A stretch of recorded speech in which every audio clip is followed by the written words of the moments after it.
Over the last few months, many women in our 60 and me community have had lots of time alone and listening to our own thoughts, our own words. And I want to talk to you about how some of that can turn into negative self-chatter and give you some ideas on how you can get rid of that and move forward in a more positive way. I know it's been difficult, but hopefully these suggestions are going to give you some ideas of how to transform the very power of words that you say to yourself. My name is Margaret Manning. I'm with 60andMe, and I want to thank you so much for being here today. If you are here for the first time, or if you have not subscribed yet to our channel, please do that for me. And also ring the notification bell next to the subscribe button, because you can then be told when all of our new videos are published. Our show today is brought to you by tame Beauty. Tame Beauty is a company that's made skincare products that don't offer any unrealistic promises to women. They just promise to hydrate and give your skin a healthy and radiant glow.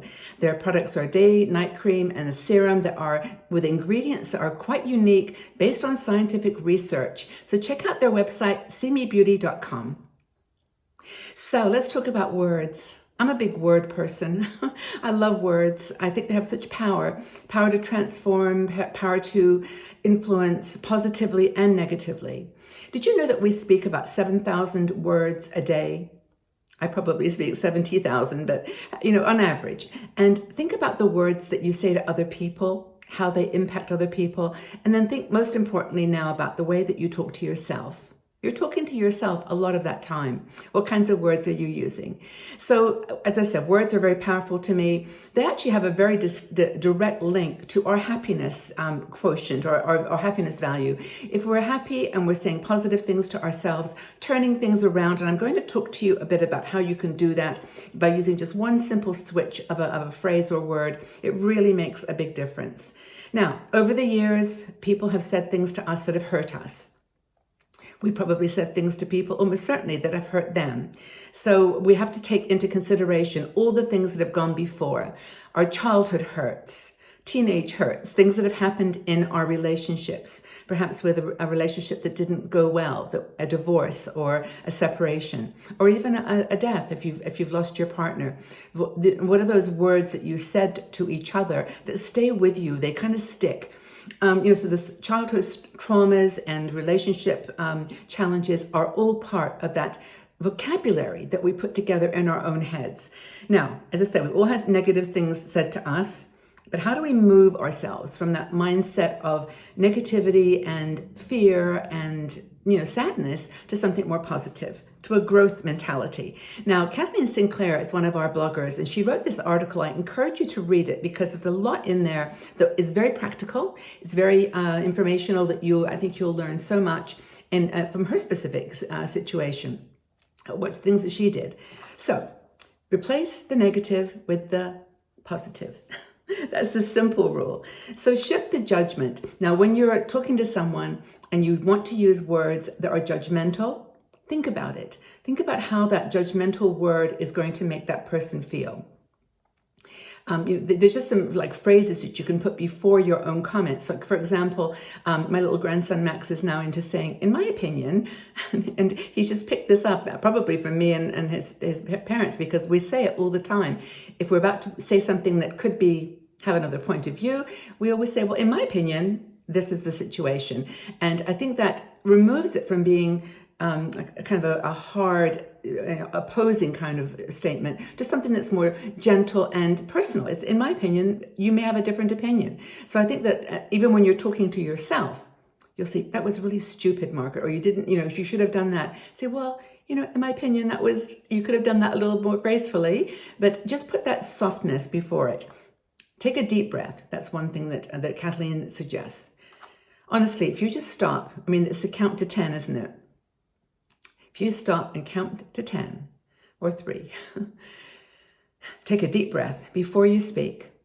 Now, this is to others or to yourself, because I find myself sometimes just chattering away to myself about, what I'm going to do or what I should have done, or a silly mistake I made, or, something where I didn't do a very good job of explaining something, or even, conversations I've had with my family or friends.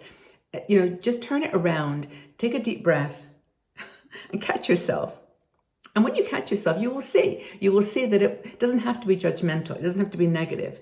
And that's the inner and the outer talk. Another thing that Kathleen says, and I really love this, it's actually kind of the Brene Brown school of being good enough, is that don't judge yourself. Just go easy. If someone is negative to you, that's their business. That's their challenge. That's their inner voice manifesting itself. You don't have to listen to that in a way that hurts you. Now, I know that sometimes, even in a community like 60andMe, we'll have a conversation about an article or some video that I have done, and people have different points of view. And rather than just, it has to start internally. Rather than start you with an internal, I don't agree with that, that's ridiculous. Start with how is the most constructive way that I can make this point? Letting people know I have a different point of view. My negative self-talk doesn't have to be judgmental. Anais Nin, who was one of my very favorite writers, and she wrote a series of journals. You may know of her. She was kind of our generation. In our more teenage years, she was very popular.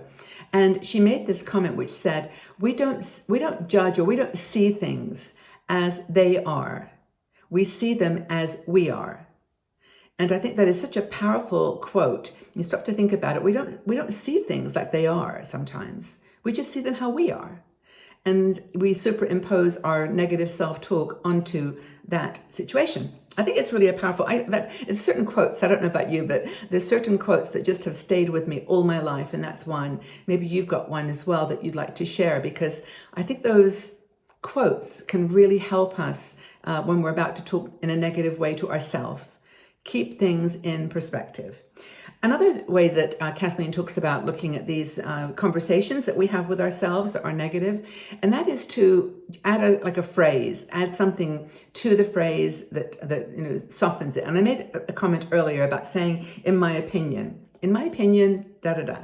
Another thing that we often hear ourselves saying is, well, that sounds really great, but, and then you put the but and you say, the challenge is I haven't got any money, or the challenge is I'm not free to do that, or, well, the challenge is I haven't got time. You say the challenge is, or the problem is, well, the problem is with that, I don't want to do that, or whatever. So the problem is, or the challenge is, why not turn it around?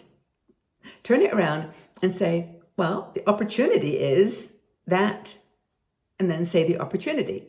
I mean, if you say, I haven't got enough money to go to Crete this year, to Greece, I just haven't, or I can't travel because of the virus, whatever the problem is, just say, well, the opportunity is I'm going to get to do some local staycations and local trips around the town with my mask, if that's what you choose to wear, and or are being told that you must wear by your governments. Then just say the opportunity is I'm going to get to do something different. I'm going to learn something new. I can't get out now. The problem is, but the opportunity is you can do this. That to me, I used to do that a lot in business, because in business people would always say, well, the problem with that idea is, so well, the opportunity with that idea. So it's kind of a balance that you have to make. Another one is, just say, well, why can't I do this? Well, how can I do this? I can't do that. Well, how can I do it? I just recently made a desk out of an IKEA set, and it was like, how can I do this? I can't do this. I'm not wired for this. But I thought, well, maybe I can do it. And my little negative self-talk went, okay, go ahead, try. And I got it done. But that's just a silly, small example. But you get the idea. So I think the other things that Kathleen talks about is, don't try to be something for anybody else. Just be authentically you. You've got inside qualities that are precious and positive, and you don't have to, mimic the way that you think people see you in your inner voice. Whether your skin is changing, or your hair is changing color, or your wrinkles are starting to pop out. It doesn't matter what anybody else thinks that might be negative. Wow, she looks old, or whatever you might hear them in your head saying. You don't have to have that thought. You can actually use your unique features and things that are going on in your life now to your advantage. You can make it part of your creativity, part of your bohemian, beautiful, contradictory, broken, flawed self. It's all good. It really is all good. So I think, at the end of the day, it's just kind of finding why you are doing things, what your purpose is. forgetting all the other judgment coming from outside of you and just taking a positive lens on your world. And when you start to have negative chatter going on in your head, put some positivity and some, create a growth mindset rather than a limited mindset. I can't do that, but I can do this. See the difference? It's just kind of a cool way of looking at it. Thank you, Kathleen, for writing this. If you want to check it all out, go to the website. And of course, check out all our articles on the website. A reminder, by the way, that we have about 1,800 videos now. That's 1,800 videos here. And if you just want to look at some on an odd day and you want to just check it out, subscribe to the channel. Just press that subscribe button and you'll be then able to see our videos as they are published. Ring that notification bell too and get the latest. But you've got lots you can go back and check on too. Lots of topics, everything under the sun related to getting a little older. So I hope this has been useful. I hope you've been sort of seeing your negative self-chat in a different way. I'd like to know though, what are your inner thoughts most day? What are you thinking about most of the time? Leave your comments in the section below. Let's have a chat. Well, take very good care, everybody. Have a really wonderful day wherever you are, and know that you are loved and respected and cared for here. We'll see you again really soon. Bye-bye for now.